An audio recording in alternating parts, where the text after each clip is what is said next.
చాలామంది హెచ్1బి వాళ్ళు నాకు బ్యాకప్ ప్లాన్ నేను లాస్ట్ టైం ఒక వీడియో పెడితే ఆ వీడియో కింద బ్యాకప్ ప్లాన్ సరిగా లేదని చెప్పేసి చెప్పారన్నమాట. సో వాళ్ళ కోసం నేను ఇంకొక వేలో చెప్తాను ఇప్పుడు.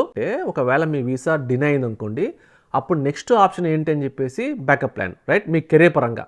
సో నేనేం చెప్తా అంటే మీ వీసా రిజెక్షన్ కన్నా ముందే మీ కంపెనీలో ఒకవేళ చాలా మటుకు మీ కంపెనీ దేశీ కంపెనీ అయితే ఖచ్చితంగా నియర్ షోర్గా కెనడా అనేది ఖచ్చితంగా ఉంటుందన్నమాట.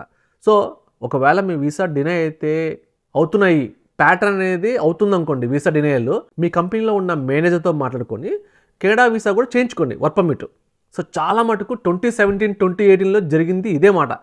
హెచ్1బి డినై అవుతుందని చెప్పేసి చాలామంది కంపెనీస్ ఏం చేశారంటే సైమల్టేనియస్గా వాళ్ళకి కెనడా వీసా కూడా అప్లై చేస్తారు. సో మరి మీరు అనొచ్చు, కెనడాకి వచ్చి అక్కడ కష్టాలు పడడం ఎందుకు, ఒక ట్యాక్స్లు ఎక్కువ కదా అని చెప్పి అంటే, గుడ్డిలో మెల్లమేలు అంటారు కదా, అలాగమాట. ఒకవేళ నీకు యూఎస్ లేదనుకో, కెనడా వైపు చూడు. పిఆర్ రావడానికి కొంచెం నీ దగ్గర టాలెంట్ ఉండి, కొంచెం ఐఎల్ స్కోరు, నీ ఏజ్ తక్కువ ఉంటే ఖచ్చితంగా నీకు పిఆర్ రావడానికి స్కోప్ ఎక్కువ ఉంటుంది, ఖచ్చితంగా, అందులో డౌటే లేదు. బ్యాకప్ ప్లాన్ ఏంటంటే యూఎస్ వీసా డినై కాకముందే మీ కంపెనీస్తో మీరు ఆల్రెడీ మేనేజర్స్తో కలిసి మాట్లాడుకోండి. మీరు క్లయింట్కే ఓవరాల్గా ఫుల్ టైం వర్క్ చేస్తారు అనుకోండి, క్లయింట్తో మాట్లాడుకుని దేశీ కంపెనీలోకి జంప్ కొట్టి దేశీ కంపెనీ ద్వారా మీరు వర్క్ పర్మిట్ తీసుకొని కెనడాకి రావచ్చు.